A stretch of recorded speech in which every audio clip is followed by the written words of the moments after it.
The origin of Gothic fonts is associated with handwritten calligraphy, which began to develop in the early Middle Ages.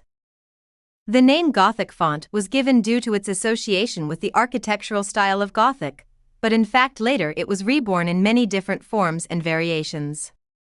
The font begins its journey in the 11th century, when it became necessary to record and preserve religious manuscripts, church writings.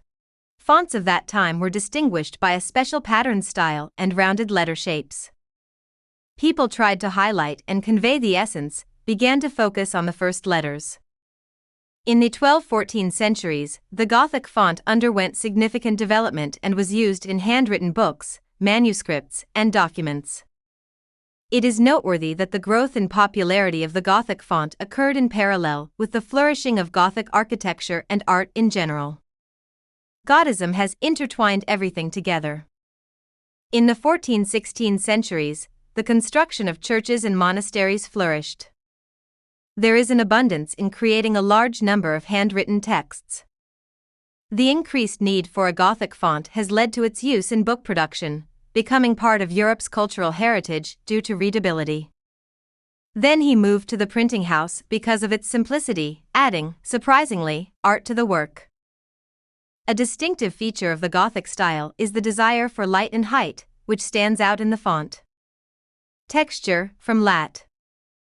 Textura fabric, also textura quadrata, black letter, Old English, the main type of Gothic writing. The phrase Gothic font is usually associated with this option. It appeared at the beginning of the 13th century.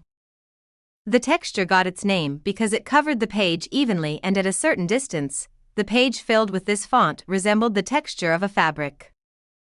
A characteristic difference between fonts of this type is the elongation of letters. The font represented a revolutionary change in calligraphy after centuries of emphasis on clear letter recognition. Individual letters were suddenly subordinated to a general textural effect. Take a look at other types of Gothic fonts. All of them are united by the presence of decorative elements, serifs, wriggling parts. These days, Gothic is rarely used for typing long texts. Most readers are not familiar with lettering and have difficulty reading long texts written in the Gothic script. However, blackletter or Gothic fonts are still popular in branding. They are associated with the entire medieval world, literature and horror movies, heavy metal music, or even beer branding. And some of the oldest newspapers still use similar fonts. Here you can see modern variations of the use of the Gothic font. Thus, it can be said that the development of Gothic fonts was of great importance in the cultural prosperity of Europe, left its mark on architecture, printing, and art. Despite the fact that minimalistic fonts are now mainly used, Gothic continues to be modified and adapted to the modern realities of design and art.